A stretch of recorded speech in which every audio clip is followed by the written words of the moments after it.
Hello everyone.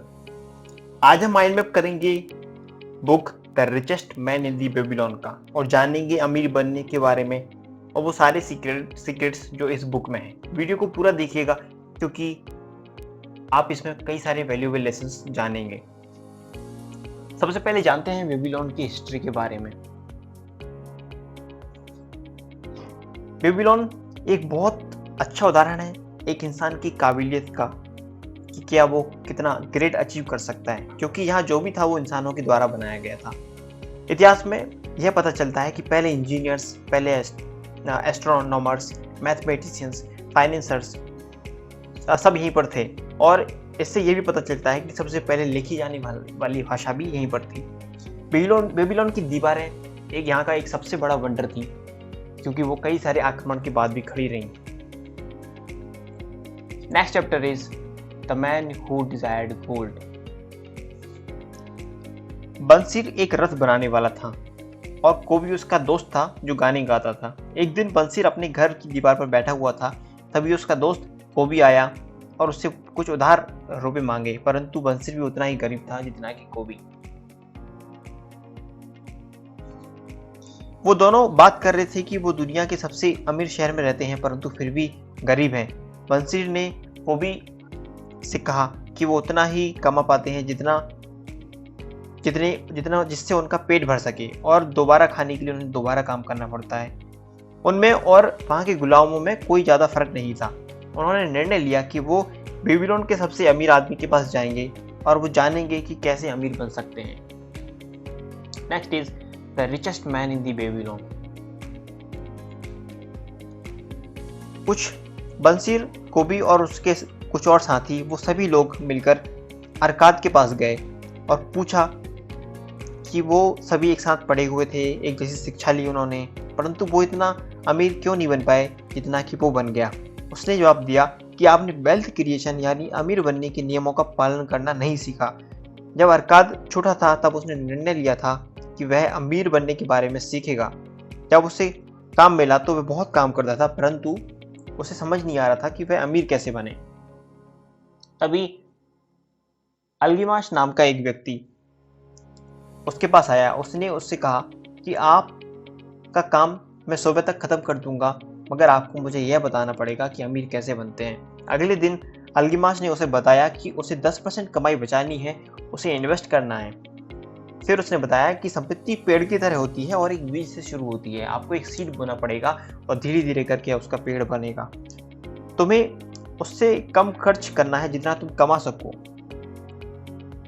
उन्हीं से सलाह लेनी है जिनको उस काम के बारे में एक्सपीरियंस हो, यानी अगर आपको इन्वेस्टमेंट के बारे में सलाह लेनी है तो उन्हीं से लेनी है जिन्होंने इन्वेस्ट किया है। फिर अपने पैसे से पैसा कमाना सीखना है। Next is 7 cures of a lean purse.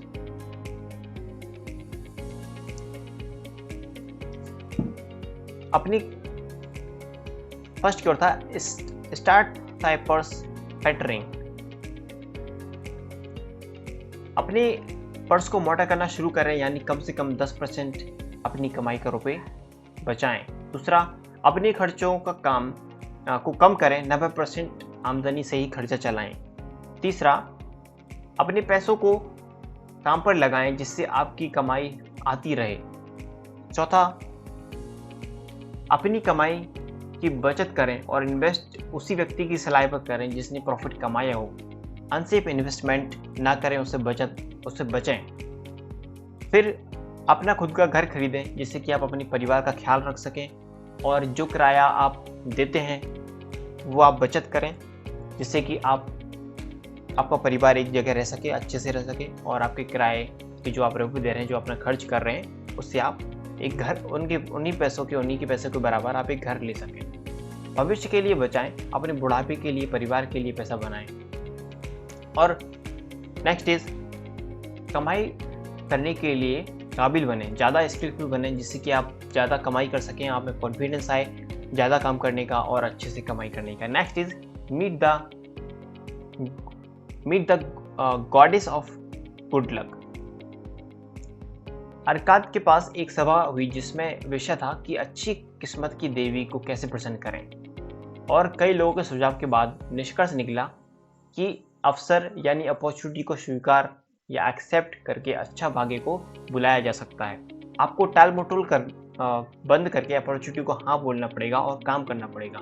जो लोग अपॉर्चुनिटी को ग्रैस्प करते हैं वो गुड लक की देवी को प्रसन्न करते हैं, खुश करते हैं, और जो लोग मेहनत करते हैं वो देवी उन पर खुश रहती है, और जो लोग एक्ट करते हैं, अपनी अपॉर्चुनिटी को ग्रैस्प करते हैं, उसके ऊपर काम करते हैं, गॉडेस ऑफ गुड लक उन पर खुश रहती है, उनको अच्छा लक मिलता है। Next is 5 loss of gold.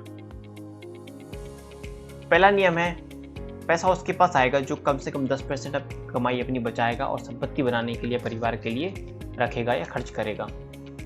दूसरा, सोना या पैसा उसके लिए काम करता है जो इसे सही जगह इन्वेस्ट करता है। तीसरा, पैसा उससे जुड़ा रहता है जो इसे संभालने में बुद्धिमानों की सलाह से निवेश करता है। चौथा, पैसा उनसे दूर चला जाता है जो व्यक्ति उसे ऐसे कामों में लगाते हैं जिनका उन्हें कोई ज्ञान नहीं होता। अगर आप ऐसा बिजनेस कर रहे हैं जिसका आपको कोई आइडिया नहीं है तो आपका पैसा डूबने के चांसेस बहुत होते हैं। सोना उससे दूर चला जाता है जो शॉर्टकट लेते हैं या ज़्यादा कमाई के चक्कर में गलत इन्वेस्टमेंट कर देते हैं। Next is the gold lender of Babylon.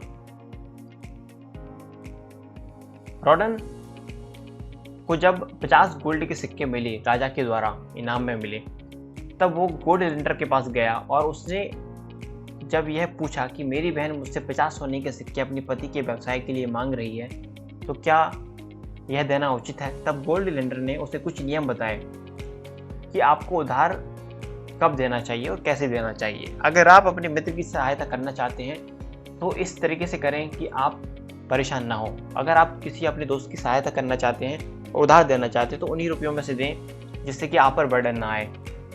अगर आप उधार देना चाहते हैं तो पूछें कि वह उन रुपयों का क्या करेगा या उन्हें उस रुपयों की क्या ज़रूरत है। अगर वो कुछ अपना बिजनेस चालू करना चाहता है और अगर उसके पास अगर उस बिजनेस चलाने का कोई आइडिया नहीं है तो चांसेस हैं उस पैसे के डूबने के, और आपको वहाँ पर उतने रुपये नहीं देने चाहिए।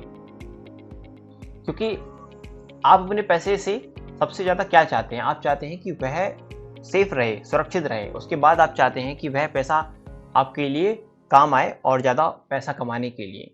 तो एक बड़े अफसोस की तुलना में थोड़ी सी सावधानी बेहतर है। हमेशा सोचिए कि आप अगर उधार देना चाहते हैं तो आपको वापस मिलेगा या नहीं। The walls of Babylon. Babylon की दीवारें उसका सबसे बड़ी सुरक्षा थी। कई बार आक्रमण होने के बाद भी वो खड़ी रहीं। आज हम बीमा, अच्छे निवेश से खुद को सुरक्षित रख सकते हैं। जो आज़ादी कभी आपके ट्रेजिडी आपके सामने कभी भी आ सकती है, किसी फॉर्म में भी आ सकती है। हम एक अच्छी प्रोटेक्शन के बिना नहीं रह सकते, तो हमें बीमा और ऐसी इन्वेस्टमेंट के से हमें खुद को सुरक्षित रखना चाहिए जिससे कि अगर कोई ट्रेजिडी हमारे सामने लाइफ में आती है तो हम बच सकें। Next is the camel trader of Babylon. Dabasir एक केमल ट्रेडर था, यानी ऊँटों का व्यापारी था, परंतु वह कभी एक गुलाम हुआ करता था। उसने बताया कि वह 2 चांदी के सिक्कों में खरीदा गया था। एक बार उसकी मालकिन ने उससे बोला कि उसकी माँ बीमार है और उसे वहां जाना है। तब दावासिर को एक मौका दिया गया वापस बेबीलोन जाने का और उन सभी लोगों का पैसा लौटाने का जिसने उसको उधार लिया था। और वो दावासिर ने उस औरत से पूछा कि क्या उसकी आत्मा गुलाम की है या एक आज़ाद व्यक्ति की है।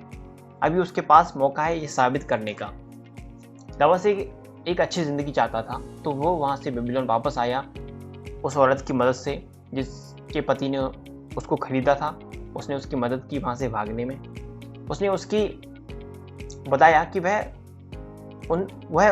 बेबीलोन आकर उन सभी लोगों से मिला जिनसे उसने रुपये उधार लिया था। उन सभी लोगों से मिला, उनको बताया कि वह वापस आ गया है और उनका रुपये लौटाना चाहता है। उसने मेहनत की, ऊँटा का व्यापार किया और धीरे धीरे करके सभी लोगों का पैसा लौटाया। इज्जतदार व्यक्ति बना। उसने हमेशा याद रखा कि जहाँ चाह होती है वहाँ राह होती है। Next the clay tablets from Babylon. 5 clay tablets में यह लिखा था कि कैसे दावासिर ने अपना पैसा लौटाया, जिसका प्रयोग करके एक प्रोफेसर ने अपना उधार चुकाया। उसने अपनी कमाई से 10% बचाया, 20% से उधार चुकाया और 70% से अपना घर चलाया। उसने उन सभी को थोड़ा थोड़ा अमाउंट धीरे धीरे करके दिया कुछ खुश थे, कुछ बहुत गुस्सा थे, लेकिन कुछ ने उनका उसका सपोर्ट किया, क्योंकि उसकी नीयत का सपोर्ट किया कि वह लौटा रहा है पैसे और वो उनके रुपए खाकर नहीं भागेगा। उसने अपना उधार चुकाया क्योंकि वो डिटरमाइंड था कि उसे उधार चुकाना है और चुकाने के बाद उसने अपनी फैमिली के साथ, अपनी बीवी के साथ सेलिब्रेशन किया और अपने परिवार के साथ अच्छे से रहा। उसके बाद वह एक इज्जतदार व्यक्ति बना। तो दोस्तों, ये था पूरा video the richest man in the Babylon book का। आई होप कि ये वीडियो आपको पसंद आया हो। ये बुक बहुत अच्छी है। फाइनेंस के जो टिप्स दिए हैं, कुछ सीक्रेट्स दिए हैं, ये आपको ज़रूर पढ़नी चाहिए। अगर आपको यह वीडियो पसंद आया है तो ये आप लाइक करिए, सब्सक्राइब करिए चैनल को और शेयर करिए उन लोगों के साथ जिनके लिए ये वीडियो एक वैल्यूएबल वीडियो हो सकता है, जो लोग कुछ सीख सकते हैं इससे। तो मिलते हैं अगली वीडियो में। Thank you so much for watching this video. See you soon.